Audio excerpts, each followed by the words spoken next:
paix en Christ na basantu nyonso oyo bakolanda biso na nzela liteya oyo. Laisse que la grâce, la paix de notre Seigneur Jésus-Christ vous soit accordée.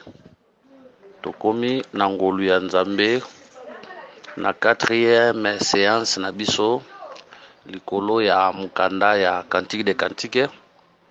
Toza kokende na yango malembe na ndenge Nzambe akoyeba na kokambela biso kino tokokoma na verset nango ya suka. Kolo so pambola biso mbala eleki tute kolobela Cantique des Cantiques tosimbaki verset 2 tokitaki na verset 3 tosimbaki verset 4 partie A. Lelo na ngolu ya Nzambe tosilisa verset 4 po verset 5 na verset 6 eza pensée moko, verset 4 eza pensée mususu, verset 5 na 6 peza pensée mususu. Yango tolingaki tosilisa nanu na ngolu ya Nzambe pensée ya verset 4 prochainement na ngolu ya Nzambe na lisungi ya Molimo Santu nde tukoyeba kosimba pensée ya 5 na 6. Que le Seigneur Jésus-Christ nous soit favorable. Tokosenga na bino pe na balosambo na bino kobosa na biso na losambo te boyeba na kobondela mpo na biso afin que Nzambe perception makasi na molimo pe na nzoto po toyeba kopartage koteya oyo eza sango malamu na ye. Posa na biso ezali ete yango peza posa ya Nzambe eke sango malamu eteyama partout. Le Seigneur alobi boye: cette bonne nouvelle du royaume sera prêchée partout dans le monde, alors viendra la fin. C'est pour dire que la fin ekoki nanu koya te soki sango malamu ya Yesu eteyami bisika nyonso te. Esengeli sango malamu ya Yesu eteyama bisika nyonso bongo na nsima nde suka ekoya. Nkolo Yesu azwa lokumu nyamona biso ya kobanda tobondeli po makasi na biso nyonso utake epai na ye. Yesu Nzambe na bomoi topesi yo merci pour ce temps. Merci Nzambe ya ngolu ebele mokolo ya lelo baki na bafitilité na makambo ya buzoba baprogramme za kohonore yo te mingi balakata badistraction mais yo sepelisaki yo obenda biso liboso na yo en fait de parler de toi tolobela na tina na yo. Nous sommes dans la joie car nous travaillons avec toi. Seigneur Jésus, nous te recommandons ce temps. Bénis ce temps par ta grâce, assiste-nous, ouvre l'intelligence de ton peuple. Pesa compréhension malamu bosusuli nakata libota fait que ba comprendre auto kolobia na mutango oyo nyonso ya compréhension sa munguna ezala musiko au nom de Jésus yonde tombama na katalité ya début à la fin au nom de Jésus, amen. Kolo Yesu apambola moko na moko tozwi ba Biblia na biso na mukanda ya Cantique des Cantiques. Cantique des Cantiques toza na chapitre na yango 1 verset na yango 4. Entraîne-moi après toi, nous courons. Le roi m'introduit dans ses appartements. Nous nous égarons, nous nous réjouirons à cause de toi. Nous célébrerons ton amour plus que le vin. C'est avec raison que l'on t'aime. Kolo Yesu apambola écriture oyo. Ok. S'il vous plaît, Kolo Yesu apambola.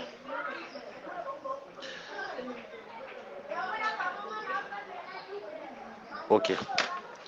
Mbaleleki tosimbaki partie A. Lelo toza kosimba la course, tozobanda wana tokosimba course bongo tokosimba dans les appartements. Que le Seigneur soit béni. Tolobi boye la course tokosimba yango na ba paramètres mibale, tokosimba yango na deux niveaux.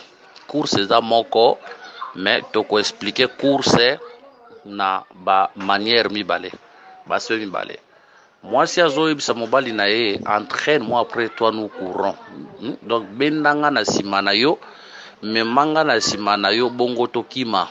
C'est pour dire que mobali aza liboso moi si aza na sima c'est pour dire que mobali azako mwasi azako imiter makambo mobali azosala. Mobali azokima mwasi otikana na sima, mwasi azolanda exemple ndakisa ya kokima azozwa yango epai ya mobali. Mobali eza Kriste, mobali eza Kriste oyo ecclesia esengeli azala nde imitateur ya Kriste oyo tokosala. Kriste nde esengeli azala modèle, esengeli mobali nde azala liboso, mwasi azala na sima. Kobosana te ke mobali nde azalaka motu, mwasi azalaka nzoto. O nzoto etambolaka na nzela ya mobali. C'est pour dire que c'est l'homme qui dirige, or l'homme c'est l'église et la femme doit obéir à Christ. Toujours simba course na ba volume mibale. Premier aspect toujours course lokola la marche ya vie chrétienne. Wana tozana mukanda ya Galate. Wana tozana mukanda ya Galate chapitre na yango 5 verset 7. Galates 5 7 bilolobi. Vous courez bien, qui vous a arrêté pour vous empêcher d'obéir à la vérité. Alobi, bobandaki kokima malamu.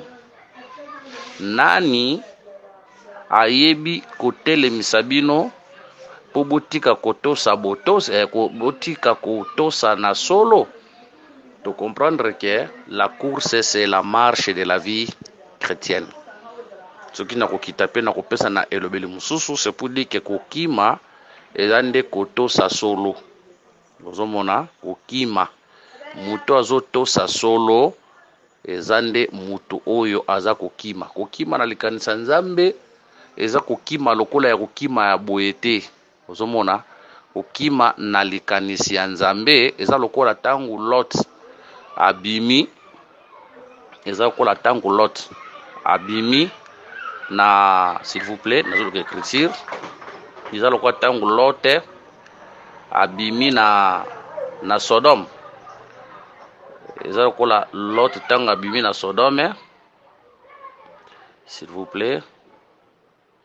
Esengelaki na ye, s'il vous plaît. Lot tangu abimaki na Sodome, na zolo écriture. OK.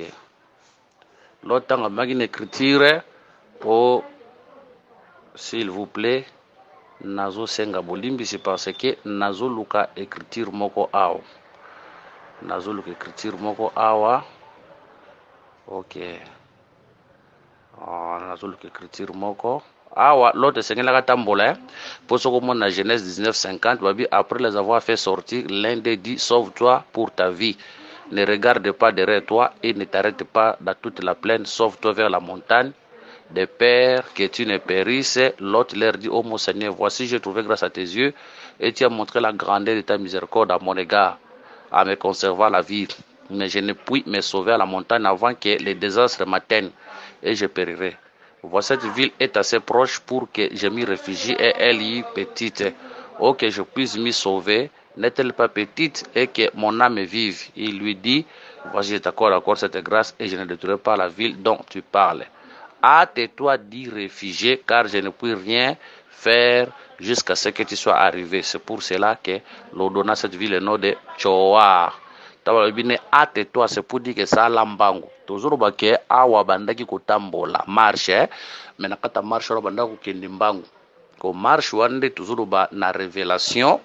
C'est pour dire que l'autre sengela katambola mbangu pour à se sauver. Kotambola mbangu wana, c'est ça la marche avec les chrétiens. Kotambola wana, c'est ça aussi fuir la colère à venir. Yango kotoyo, moi ça je mobile entraîne-moi après toi nous courons. Nde frère Paul azako expliquer na mkanda Galate azoloba bobandaki kokima malamu. Omoni bobandaki kokima malamu, nani arrêté bino po botika koto sa vérité. C'est pour dire que kokimo frère Paul azoloba awa eza kokima ya beauté. Kokimo frère Paul azoloba c'est la marche de la vie chrétienne. Maintenant pour azoloba ke bobandaki kokima malamu, mais nani arrêté bino botika koto sa vérité. Nous avons compris que kokima ezande koto sa vérité. Ntozo to sa vérité na miswa nzamba azokima. Que la Seigneur bénisse. muto azoto sa vérité na miso nzamba azokima. Mais attention, c'est quoi la vérité? C'est quoi la vérité? Parce que mutuna oyo Pilate atunaka Jésus mutuna oyo mais azwa réponse te. Pilate alingaka ayeba c'est quoi la vérité mais azwa réponse te na mutuna na ye. Atuna Yesu c'est quoi la vérité, mais Jésus a répondu à été. Que le Seigneur nous bénisse. Jean 18, 38, Pilate lui dit, qu'est-ce qu'est la vérité? Bible lobby, après avoir dit cela, il sortit de nouveau pour aller vers les Juifs et il leur dit, je ne trouve aucun crime en lui. C'est pour dire que Pilate avait besoin de connaître la vérité, mais Jésus a dit ça a été. Mais vérité zanine. Ce qui est Jean chapitre 1, verset 17, Bible lobby, car la loi a été donnée par Moïse, la grâce et la vérité sont venues à Jésus-Christ. C'est pour dire que Moïse appelle ça qui mobeko, mais ngolu na vérité et pas il y a Jésus. C'est pour dire que ce qui te par rapport à l'écriture à Jean chapitre 1 verset 17, c'est pour dire que dans la loi, vérité ça l'a quitté par rapport à cette écriture. Parce que tant où Jésus a yé ne vérité et au talisama. C'est quand on dit que na likanisa nzambe ko kima ezande ko to sa vérité. Muto azo to sa vérité na likanisa nzambe azande na likanisa nzambe azo kima. Ozomona yango wana ere moto sala ka dictionnaire ya Bible pour to sala ka dictionnaire ya Bible pour ceux qui to saleli dictionnaire awa to misi vérité à vérité boye. En tout cas place msusu to ko ya que le Seigneur bénisse bien que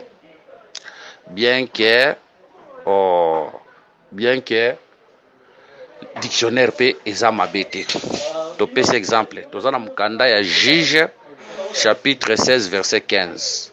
Awa Dalila na mwasi nae na Samson. Elle lui dit, elle oza Dalila, Juge 16 15. Elle lui dit, comment peux-tu dire je t'aime puisque ton cœur n'est pas avec moi?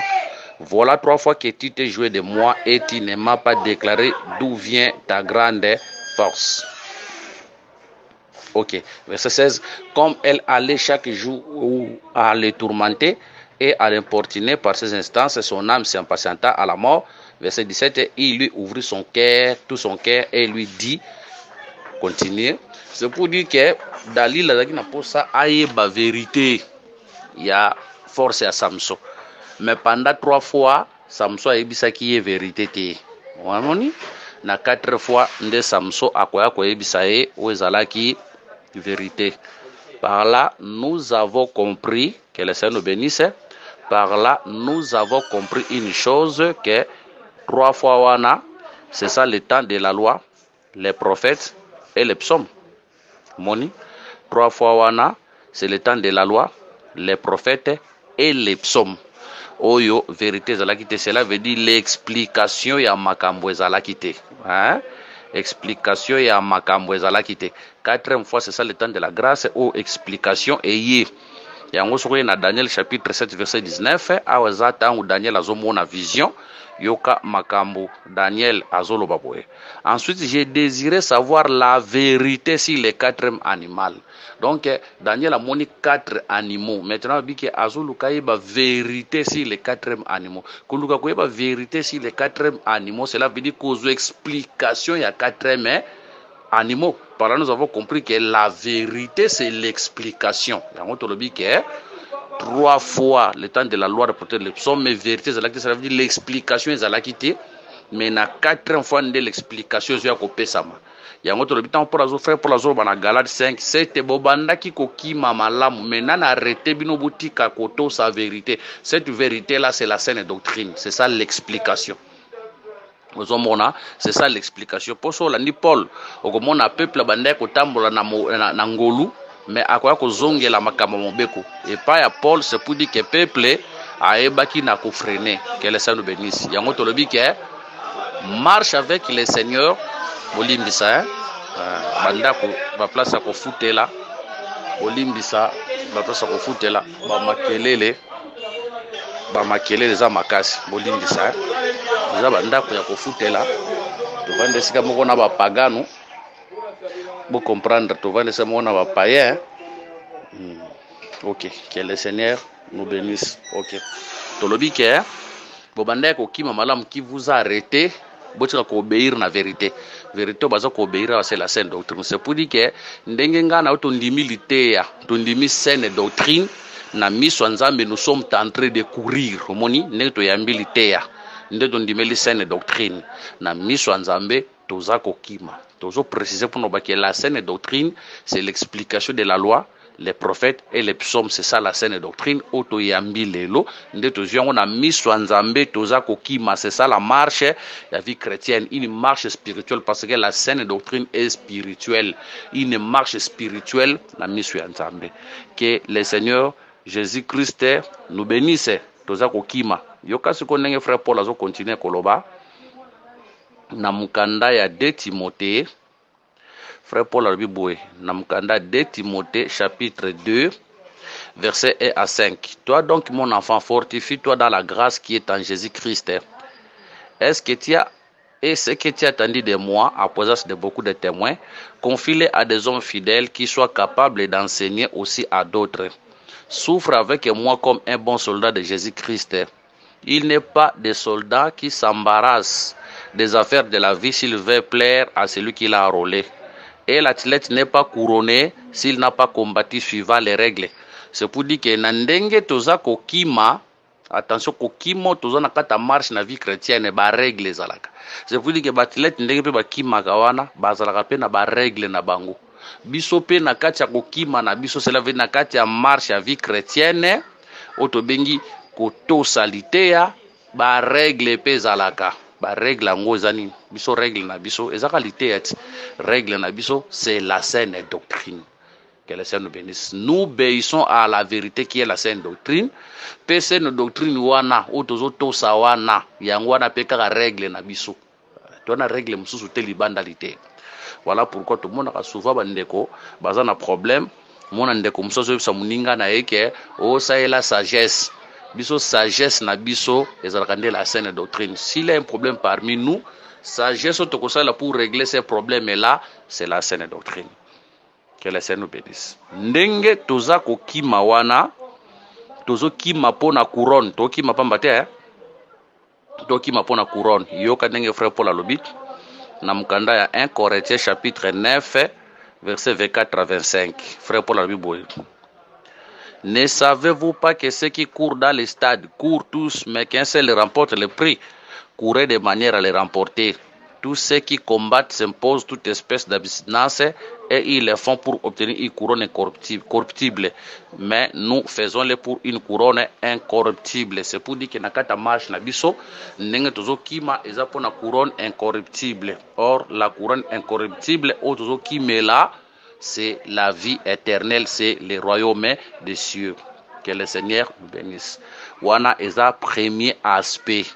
Na deuxième aspect, kokima eza ko changer couleur, eza connotation mususu. Toke na mukanda ya 2 Samuel chapitre 18 verset 19 à 33. Nous lisons Bible le Bible. 2 Samuel 18 19 à 33 totangi au nom de Jésus. Achimat, fils de Tchadok, dit: laisse-moi courir et porter au roi la bonne nouvelle que l'Éternel lui a rendu justice à le délivrer de la main de ses ennemis. Joab lui dit: ce n'est pas toi qui dois porter aujourd'hui les nouvelles. Tu les porteras un autre jour, mais non aujourd'hui, puisque le fils du roi est mort. Et Joab dit à Cushi: va et annonce au roi ce que tu as vu. Cushi se prosterna devant Joab et courut. Achimat, fils de Tchadok, dit encore à Joab: quoi qu'il arrive, laisse-moi courir après Cushi. Et Joab dit: pourquoi veux-tu courir, mon fils? Ce n'est pas un message qui te fera profitable. Quoi qu'il arrive, je vais courir. Que le Seigneur nous bénisse. Alobi, quoi qu'il arrive, je vais courir, répondit Achimat. Et Joab lui dit: cours. Achimat courut par le chemin de la plaine et il devança Cushi. David était assis entre les deux portes, la sentinelle sur le toit de la porte vers la muraille, Elle leva les yeux et regarda, et voici un homme courait tout seul. La sentinelle cria et avertit le roi. Le roi dit, s'il est seul, il apporte des nouvelles. Et cet homme arrivait toujours plus près. La sentinelle vit un autre homme qui courait et elle criait au portier, voici un homme qui court tout seul. Le roi dit, il porte aussi des nouvelles. La sentinelle dit, la manière de courir du premier me paraît celle d'Ashima, fils de Tchadok. Et le roi dit, c'est un homme de bien et il apporte des nouvelles, de bonnes nouvelles. Ashimat cria et il dit au roi, tout va bien. Il se prosterna devant le roi, la face contre terre et dit, béni soit l'Éternel ton Dieu qui a livré les hommes qui levaient la main contre le roi, mon Seigneur. Le roi dit, le jeune Absalom est-elle en bonne santé? Ashima répondit, j'ai aperçu un grand tumulte au moment où Joab envoya les serviteurs du roi et moi ton serviteur, mais je ne sais ce que c'était. Et le roi dit, mets-toi là de côté, et Ashimat s'éteint de côté. Aussitôt arriva Couchi, et il dit, que le roi mon seigneur apprenne la bonne nouvelle aujourd'hui. L'Éternel t'a rendu justice et te délivrera de la main de tous ceux qui s'élevaient contre toi. Le roi dit à Couchi, le jeune Absalom est-il à bonne santé? Couchi répondit, qu'il soit comme ces jeunes hommes, les ennemis du roi mon seigneur, et tous ceux qui s'élèvent contre toi pour te faire du mal. Alors le roi saisi d'émotion, monta dans la chambre au-dessus de la porte et pleura. Il disait en marchant, mon fils Absalom, mon fils Absalom, que ne suis-je mort à ta place, Absalom, mon fils, que le Seigneur bénisse cette lecture. Awa siko tozomona deux personnes baokima bauti na champ de bataille, mais kokima awa eza pona ko porter nouvelle. Ici kokima na deuxième aspect ezobima l'œuvre du ministère. Omoni kokima ezobima l'œuvre du ministère, c'est pour dire que motei tango ateya kasango malamu na miso nzambe azape kokima ezobima l'œuvre du ministère. Que le Seigneur bénisse. Tozomona deux coureurs. Tozomona Ashimat na Couchi. Bango mibale baokima. Vous voyez? Bango mibale bazokima. Ntabande kokima liboso laki Couchi. Ashimat aye kokima na sima. Mais Ashimat akimi mbangu a devasser Couchi. Mais akomi liboso na kata message na ya lobby, mais alobi makambo aliwa ya Absalom te. David alelite. Mais tango Couchi aye na deuxième position, na kata kokima na ye, yenda kwa koloba likambo ya liwa ya Absalom, nde kosala ke David alela. Ici David azo représenter tout un peuple, ozaki na posa ya message, parce que kokima za po ba pesa nde message ba pesa liteya. Ozomona, mais toza na deux coureurs. S'il vous plaît, na révélation tozoloba nanu boye, les deux coureurs ezana no Moïse na Christ. Tozoloba boye Ashimat oyaki liboso, ma pesa ki sango bato balela kite ezande image à Moïse avec tous les prophètes de l'ancienne alliance. C'est pour dire que Moïse na basa kolina so ancienne alliance liteya na bango lelisaka batute. C'est pour dire que bato babongo la kamite mate parce que koleleza ke lembo ya repentance. Bato babongo la kimite mate, bato batika la kikaka na vieil homme na lolenge ya kala. Mais lorsque le deuxième messager vient, yende tango akoya na liteya, nde message na ko mema kolela. Tozoloba ke le deuxième messager était venu le jour de la Pentecôte. Ozomona, le deuxième messager était venu le jour de la Pentecôte, nde liteya na ye e ko mema conversion oza kolela. Que le Seigneur Jésus-Christ nous bénisse. Tolobi boye. Les deux messagers liboso ezalaka Moïse, messager mibale ezalaka Christ. Ezalaka Christ. Que le Seigneur nous bénisse. Wana ezalaki na aspect ya liboso. Mais tant toko changer aspect, tozoloba boye Ashimat na Couchi oyo baza image ya batei, bauti wapi, bauti na champ de bataille côté bitumba ezalaki. Mais na kati ya bitumba wana mutu moko akufaki na kombo ya Absalom. Ozomona na kombo Absalom. Mais Absalom aza nani? Absalom azalaki na kitoko. Bible dit que azalaki kitoko kobanda mutu, kobanda na suki na ye, tina plante de pied. na kati ya Absalom, c'est pour dire que azalaki na beauté kitoko défaut ezalaki te. Or le véritable Absalom, c'est le Seigneur Jésus-Christ. Autant Wayaki, il était beau, kobanda likolo tina se il dépasse parce que Absalom le cas qu'Israël mana beauté. Or le véritable Absalom, c'est le Seigneur Jésus-Christ. La beauté et ça la perfection, la sainteté. C'est pour dire que Christ, quand il était venu sur la terre, il était parfait. En lui, il n'y avait point de défaut. Yango lobi, qui de vous me convaincra du péché? Yango ko remarqué, Pilate akotala ya kolobaki na monimbe bakati na yete. C'est ça Christ qui était parfait au katine lisumu etikala kozala te. Christ était plus beau. Ce qui est Absalom qui est plus beau, plus que tout Israël, et tel ça Christ a l'équi l'humanité tout entière na bo petolami. Mutumoko za mo santu lokola Yesu azate. Si nous sommes devenus les saints aujourd'hui, c'est à cause de Jésus. Sans Jésus, nous sommes dans la vie de l'impureté. Sans Jésus, nous sommes dans la vie du péché. La sainteté que nous avons aujourd'hui, Jésus nde ayeli biso yango. Ça c'est un de deux.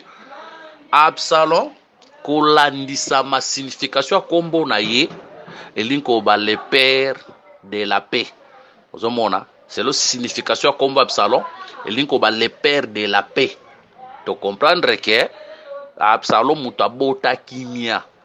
Tozon dima que le véritable Absalom oya mema kimia ezalaka nde Yesu.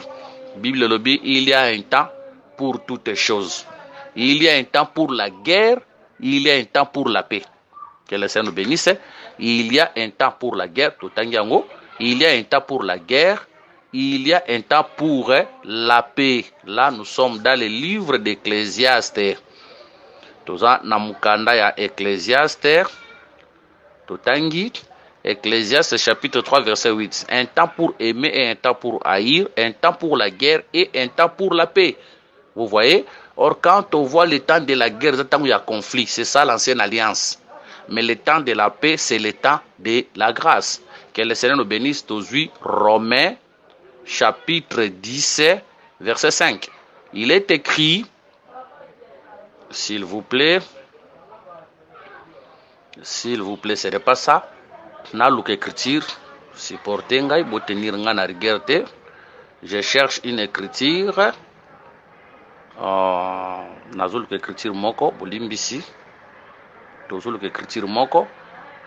Ok, Romains chapitre 5 verset 10. Car si lorsque nous étions ennemis nous avons été réconciliés avec Dieu par la mort de son fils, à plus forte raison étant réconciliés serons-nous sauvés par sa vie. C'est pour dire que l'ancienne alliance c'était le temps de la guerre. Guerre nini depuis le péché d'Adam nanzambe tokoma ki ba ennemi. Yango frère Paul alobi lelo c'est lui muto alingo plaire na mokili frère Jean alobi yango azokoma munguna na nzambe. Donc ancienne alliance le quoi tolaki des hommes charnels tolaki banguna ya nzambe. Maintenant il fallait qu'il le véritable Absalom akufa nekulusu potango ya kimio tango ya grâce. Cela veut dire à réconcilier son nzambe. C'est le temps de la paix aujourd'hui bitumba esili. Mais ce qu'on remarque ndenge Absalom azokende kokufela. Que le Seigneur nous bénisse. Remarquez ndenge Absalom azokende kokufela na koluke toluke écriture wana ezana 2 Samuel chapitre 18 toluka ndenge Absalom azokende kokufela tozana mukanda ya 2 Samuel chapitre 18 tala ndenge Absalom azokufa s'il vous plaît. OK, 2 Samuel chapitre 18 verset 9. Absalom se trouva en présence des gens de David. Il était monté sur un millet. Le millet pénétra sous les branches entrelancées d'un grand térébinthe et la tête d'Absalom fut prise au térébinthe. Il demeura suspendu entre le ciel et la terre et le millet qui était sous lui passa outre. C'est pour dire que nakata bitumba Absalom azalaki likolo ya millet, likolo ya nyama. Ozomona. Mais tant baso bunda souki Absalom kokangama na nzete et puis millet oya memaki Absalom akotika Absalom akotika la Bible ozomona Absalom akotika la na continuer verset 10. Un homme ayant vu cela vin dur, ok, verset 9. Kota Souka, il demeura suspendu entre le ciel et la terre et les millets qui étaient sous lui passa. C'est pour dire que Absalom zaki kolo a millé, mais millé kotika ye, ya kotika la suspendu na kangami na nzete entre ndebi le lobby entre le ciel et la terre. Le véritable Absalom c'est Jésus qui était mort sur le champ de bataille ne kulusu. Mais Milé est même qui est oiseau tika, c'est ça le père, c'est ça l'esprit. Oiseau est là, mon père, pourquoi m'a-t-il abandonné? Donc Milé est même qui est, on est kotambusaye. C'est pour dire que tant Absalom on est kotambola, azaki kola Milé ne on est kotambusaye. Milé zala qui soutient nae, transport nae. Or Milé wana, c'est ça l'esprit, c'est ça le père qui était à lui, qui le conduisait, qui le dirigeait. Mais à la croix Milé, nabitumba Milé kotika Absalom. Et comme Absalom a kufa et on te dit que Milé wana c'est le père wa kotika e Paul ba que mon père pourquoi m'a-t-il abandonné? Donc Milé kotika e que la sœur bénisse sikoyo to lobi que liwa na ye nde tozomona ba kimi mbangu babandi kotelema to lobi que bato ba uti na champ de bataille bazwa na sango bazande image ya ba ministre komoni ba komela biso sango mususu te ba biso sango bitumba. Or, quand on voit les combats, on voit directement l'œuvre de la croix. Que le Seigneur nous bénisse. Quand on voit les combats, on voit l'œuvre de la croix. Bakomelabiso sango ya bitumba. Sango bitumba ya ekulusu. Que le Seigneur Jésus-Christ nous bénisse. Bakomelabiso sango mususu te. Bakomelabiso sango ya bitumba. Kole sapamba la biso. Or bitumba wa melabiso ezande musala ekulusu yango bakomelabiso. Que le Seigneur nous bénisse. Sango bakomelabiso ezande sango ya bitumba bakoya koyebisa biso ke un homme était mort, c'est ça yango lelo soki mote ya ye mote wana ayela biso loko mususu te mote wana akoya kote ya biso nde la mort de celui qui était mort sur la croix nde yango tango David akoyoka sango wana David akopasola bilamba David abanda kolela. Voilà pourquoi le jour de la Pentecôte tant bato bayoka ki sango wana bakoloba homme frère que frère nous, c'est pour dire qu'un ministre quand il prêche à terre que l'on mususu à terre quand celui qui était mort à la croix de Golgotha il était un abisso était quand la mort de Jésus le véritable Absalom l'homme le plus beau na lité na surtout terre comme mususu to terre comme mususu to terre quand Yesu le véritable Absalom c'est lui que nous prêchons l'homme le plus beau c'est lui l'homme parfait c'est lui que nous prêchons. L'homme qui était mort, ne peuple la kolela. Kolela, c'est la vie de la repentance. C'est pour dire que la prédication doit produire la repentance. Une prédication qui ne produit pas la repentance, c'est l'ité sengele ma repentance na kata mutu. Mutu lela, pour na vine ya mabe. Mutu yambola, pour na vine ya mabe. Quand quelqu'un raconte la vraie parole, la vraie prédication, il doit confesser ses mauvaises marche, sa mauvaise marche, pe akoyeba na ko se repentir afin que a yeba kotambola nanzela ya malamu. Que le Seigneur Jésus-Christ nous bénisse. Tolobi boye, to bimisi course na baspe mibale, aspect liboso to bimisi course comme la marche de la vie chrétienne, aspect mibale to bimisi course comme l'œuvre du ministère. Kolo Yesu Kristo a pambola biso. Toleki yokasko eloko mwasi azoloba mwasi ako continuer pona koloba boye alobi boye les rois m'introduit dans ses appartements abi mokonzi azokotanga na kati ya ba appartement na ye nous nous égarons nous nous réjouirons à cause de toi nous célébrerons ton amour plus que les vins c'est avec raison que l'on t'aime. Tant azoloba ke toko célébrer bolingo na yo o eleki masanga. Je crois par la grâce de Dieu aussi tu expliques qu'il y a un verset 2. Vous voyez l'amour ici c'est la grâce, le vin c'est la loi. Tant azoloba ke ton amour plus que le vin et tal sa bolingo o eza supérieur na par rapport à mobeko. Wana tu stolobela kiango. Tolobela kiango déjà et ça na troisième séance. L'amour plus vaut mieux que le vin. Les autres ça bolingo oeza supérieur na mobeko. Ok. Alors le roi m'introduit dans ses appartements. Azoko tsanga na kata ba appartement na ye. Tozo explication ya appartement na Esther.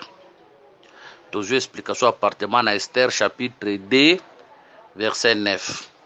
Na Esther chapitre 2 verset 9, Bible lobby, la jeune fille lui plie et trouva grâce devant lui. Il s'appressa devant lui fournir les choses nécessaires pour sa toilette et pour sa subsistance, lui donna cette jeune fille choisie dans la maison du roi et la plaça avec ces jeunes filles dans les meilleurs appartements de la maison des femmes. C'est pour dire que nous avons une maison de femmes, mais quand la maison de femmes, nous avons plusieurs appartements. Nous avons un moko où ils ont un appartement ébélé. Nous avons un immeuble moko, mais dans un immeuble, on a un appartement na kati nango, donc plusieurs chambres ou plusieurs demeures. Ozomona tant le Seigneur obake na que nous préparer nos places dans la maison de mon père, il y a plusieurs demeures, on les a considérés comme les appartements. Que le Seigneur nous bénisse. Yango tolobi boye, les appartements ici représentent les écritures. Ozomona, les appartements représentent les écritures. C'est pour dire que lelo nzambazo ko tsabiso na kata écriture. C'est pour dire que lorsque azoko tel tsabiso na kata appartement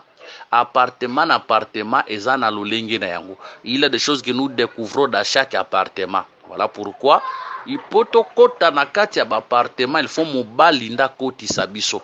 Or l'homme aujourd'hui c'est Jésus, l'homme aujourd'hui c'est le ministère de la parole. Tozolo baboye, le ministère de la parole ezalaka mutute, mutunda zalaka ministre. Mais le ministère de la parole ezalaka nzambe na kati ya mutu, ngolu na kati ya mutu. Aujourd'hui, c'est le ministère de la parole. Nous koti sabiso na kati ya appartement. Nous avons to koti na kati ya Genèse, to koti na Exode, to koti na Lévitique, to koti na Nombre, to koti na Deutéronome, to koti Josué, Juge, Rite, 1 Samuel, 2 Samuel. Tozo kota kuna tozo découvrir ba richesse. Ozomona tozo kota kuna en étudiant les prophètes, chaque prophète aussi c'était un appartement. Autant tozo kota na kati exemple na kata Moïse to découvrir Christ. Tant to kota na kati ya Moïse to découvrir makambo ebele, to découvrir ba lèvement na kata Moïse, to découvrir makambo ebele na kata Moïse na kata Zaché, to découvrir makambo. Donc on dit que les appartements nous parlent des écritures. Nzambazo kota sabiso lo nanzela ministère de la parole pour découvrir les merveilles de Dieu. Que le Seigneur nous bénisse. Attention, tant tozo kota wana ezande poto kumisa nzambe. Tant tozo kota wana nanzela ya ministère eza poto kumisa nzambe. Que le Seigneur nous bénisse. Yango lobi, c'est avec raison que le thème bato bazo linge po na nini, parce que eloko roi Salomon azo saleza ko babinga ngo visite guidée. Yo yebe lo côté, mais ok quelque part faut bazoyo babanda ko kotisa yo boy bakota wakota ya makambo nzambe tolobi ezaka makambo ya théologie te. Makambo nzambe ya makambo ya théologie te. Na boyi nanga théologie te, théologie za mabete kende ko sala théologie soki nzamba bengi yo. Et puis kokosa la théologie pozwa mukanda ekoko sunga yo tamso na libanda mboka ekoko sungo quelque part, mais makambo nzambe po yebango ezaka makambo ya molimo santu a oza makambo ya visite guidée. Soki Salomo akotisio na kata ba appartement na ete okoyeba yango te. D'ailleurs droit nini yo kozokota kuna za ba appartement ya roi pona kata ndako ya mokonzi mutu noso akota kate. Yango tozolo ba lelo soki ngano tu makoki ya kokota na kata ba appartement eza ngolu. Parce que na lopango ya mokonzi mutu nyoso akota kate. Pokota kuna il faut la grâce mo spéciale le do zaboye na bo moto boye. Soko za invité et pas ya président au côté na présidence tango obiema ozane sengoti na uti na lopango ya mokonza mboka. Donc pokota lopango ya mokonza mboka c'est epesameli n'importe qui ti. Epesameli n'importe qui ti. Soko pso zwi ngolu ya kokota na lopango ya le roi des rois, le véritable roi qui est le Seigneur Jésus. C'est quelle grâce. Yango soko moni mutu azo boya azo paso la Bible kochola yete ngolu wane epesameli yete. Soki yo lezo ndima makomi ezande grâce epesameli yo. Epesameli mutu mususu te. Mutu mususu akoso lelo Bible atumbi yango amoni yango pamba na misu na ye. Arobafwe yango epesameli yete. Mais yo na ngai eza ngolu epesameli biso lelo. Yango tolobi po o comprendre les appartements du roi esengeli roi nde ye moko kotisa kuna banda kotambwisa yo. Yango tolobi ke omona mokolo wana Yesu akoloba bato balobi ni pona ngai. Les autres disent que tu es Jean, les autres disent que tu es ceci, les autres disent ceci. Yesu aboya yango te. Mais Yesu ayebisi Pierre olobi ni pona ngai. Yesu alobi et Pierre akoloba tu es le Christ, le fils du Dieu vivant. Akoloba ne Pierre. Ce n'est pas l'eau et le sang qui t'ont révélé, mais c'est mon Père qui t'a révélé. Que le Seigneur bénisse. Ba mususu ba mona ki ye lokola prophète aboya ki yango te. Mais Pierre a demandé loko mususu o batu mususu ba mona ki te. Mususu ba mona ki lokola prophète.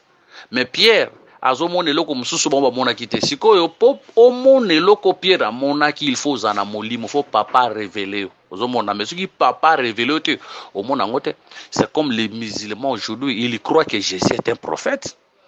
Bah mon ipet.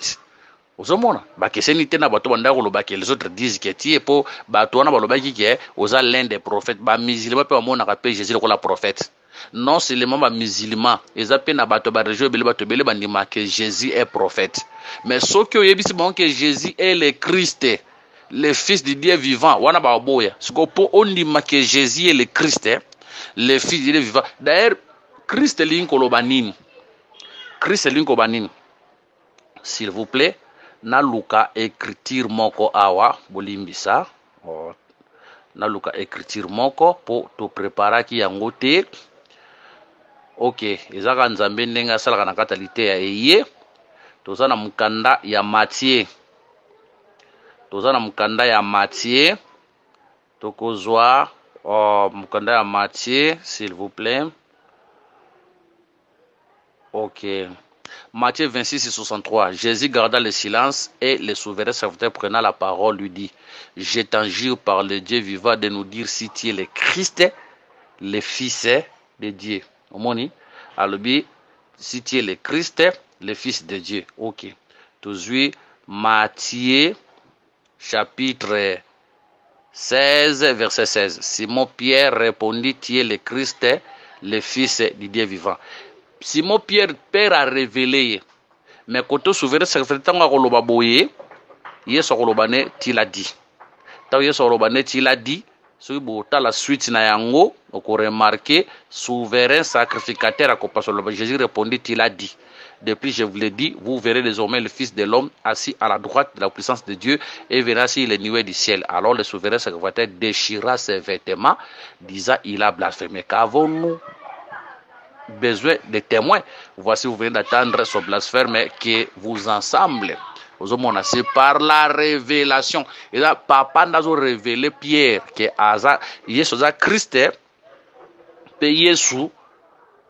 Jésus a Fils de Dieu. Sikoyo, Christ angwa zanani. Que le Seigneur nous bénisse. Christ angwa zanani. Pour batubelo lo baga Jésus Christ mais siko Christ linko bani. Jean chapitre 12 verset 34. Jean 12 34. La foule lui répondit: Nous avons appris par la loi que le Christ demeure éternellement. Comment donc dit-il il faut que le Fils de l'homme soit élevé? Qui est ce Fils de l'homme? Omoni, mobeko lobi que le Fils et le Christ demeurent éternellement. Ce qui veut dire que le Christ demeure éternellement, c'est pour dire que Christ c'est lui qui est l'éternel. Omoni, tant Simon Pierre a dit que le Christ, c'est pour dire que le Père a révélé qui est que Jésus yende aza éternel. Yende aza ni commencement ni de fin. Oh ben éternel, bazarami balete éternel zalaka moko, c'est pour dire que Jésus Christ est Dieu. Que le Seigneur bénisse. Na compréhension juive, le soir tu nous mutues soit na bano mwana nzambe avec facilité. Mais na compréhension juive, ozomona ba bomaka Jésus parce que banako lo baza fils de Dieu. Pour na ba Yuda le fils de Dieu, c'est Dieu manifesté dans la chair. Que le Seigneur nous bénisse. C'est pour dire que pour comprendre makambo nzambe, il faut que le Père puisse te révéler. Yenda kotiso na kata ba appartement, a kotiso na kata ba écriture. Plusieurs personnes reconnaissent Jésus comme prophète basukiwana. Mais quand le Père a vu à cotition dans ses appartements, tu vas découvrir que Jésus, c'est lui qui est le véritable Dieu, c'est lui qui est l'éternel. En dehors de Jésus, il n'y a pas d'autre Dieu. En dehors de Jésus, il n'y a pas la vie éternelle. Que le Seigneur Jésus-Christ nous bénisse. Omona, Nde okosepela nae yango lobi ke il me fait introduire dans ses appartements tokosepela na bolingo no plus que les 20. C'est pour dire que les appartements c'est la maison de joie. Yango mona katangu lite ezote yama to tonda nesengo tozo sepela to kumisa nzambe. Que le Seigneur nous bénisse. To tondisa mi nesengo tozo linge sous de plus en plus. Makambo nzambe po linga nzambe lifo nzambe fungolela yo yango. Soki nzambe fungolo makambo nzambe to kofinga ye. Okofinga ende bande musuba zo finga ye parce que nzamba fungoleli bangote. Alors ko chola bangote po nzamba fungoleli bangote apesi yango pa na ngai na yo. Voilà pourquoi toza bato esengo nous devons les bénir. Que le Seigneur Jésus-Christ nous bénisse. C'est pour dire que les appartements eza place esengo. Ozomona les appartements eza place esengo nde lelo na nzela ya liteya. Wana tolobi c'est sur le plan ya révélation.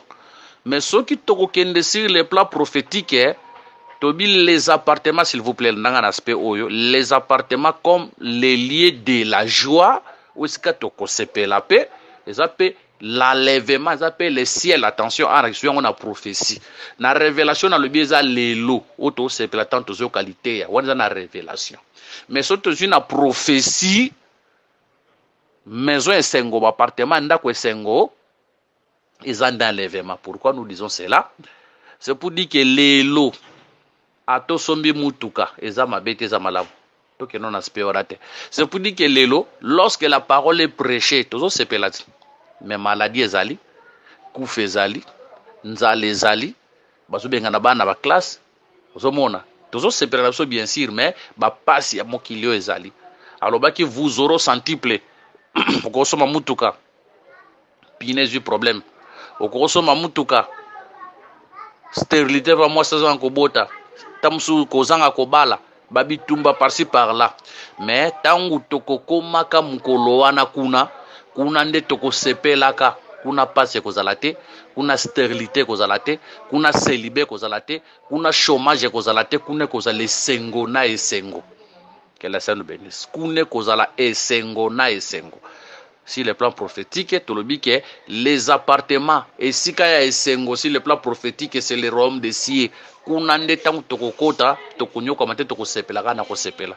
Sur le plan révélation, eza lelo, tozo sepela na kata makomi, mais nous avons des tribulations. Mais sur le plan prophétique, eza tangu tokomona ye, wande tokosepela, wande passe kozala lisusute. Que le Seigneur nous bénisse. Mais pour okota kuna, esengelinde mobali azala liboso, yozana sima. Plusieurs églises lelo, mobali azali susu liboso te, lelo batunde bakomi kokamba solo ba stratégie. Kuna basalaki 40 jours, biso foto sala 40 jours. Kuna basalaki 3 jours, biso foto sala 3 jours. Non, Israël po kota na kati Égypte, esengelaki colonne de feu. Colonne de nuée azala liboso, non seulement colonne de nuée, mais bato sapé mobeko. Zomona.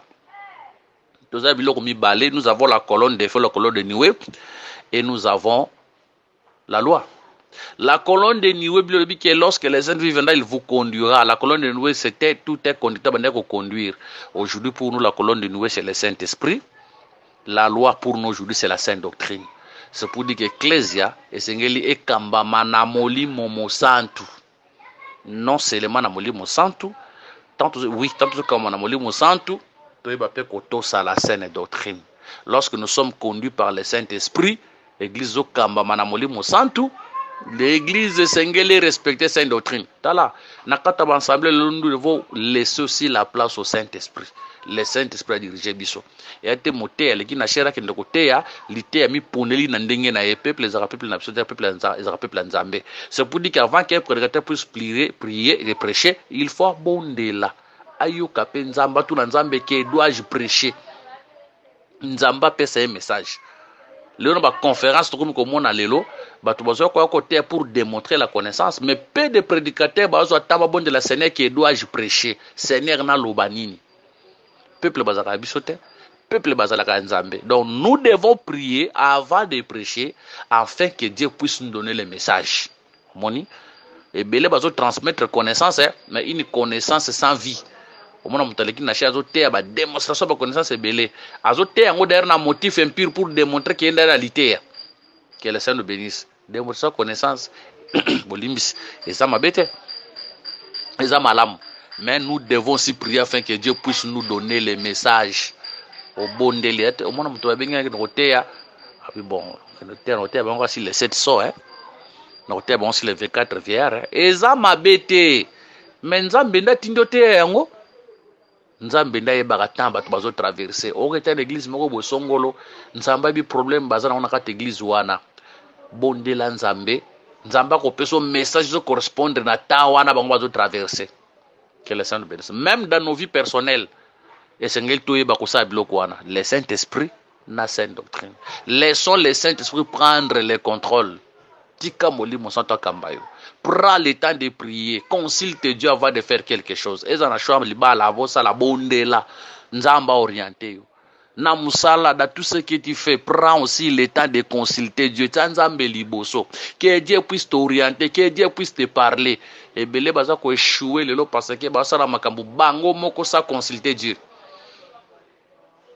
ozomona bato basala makambo bango moko sa consulter Dieu prends le temps de prier que Dieu puisse t'orienter yokalité ya mettre le en pratique c'est alors nous verrons la gloire de Dieu tolingaki te tosangisa verset 5 na verset 6 parce que verset 5 na verset 6 eza na ba pensée mususu par rapport à verset 4 prochainement par la grâce de Dieu notre aussi verset 5 na verset 6 que le Seigneur nous bénisse s'il a des questions bah numéro 9 ali plus 243 89 860 88 75 plus 243 99 88 77 333 ce que komeli biso na ba numéro wana to bengi biso na numéro wana to dindeli biso message vocal to koyeba na koyamba yo pe to ko répondre na mituna nyonso obo kotuna par rapport ya mesure ya grâce. Que le Seigneur te donne la compréhension pour comprendre le message d'aujourd'hui. Que le Seigneur Jésus-Christ vous bénisse. Que le Seigneur est dans la favorable na moko tokutani prochainement bobonde la pona biso kola batela biso so makasi à côté afungola biso pe boyebi na ye au nom de Jésus. Amen.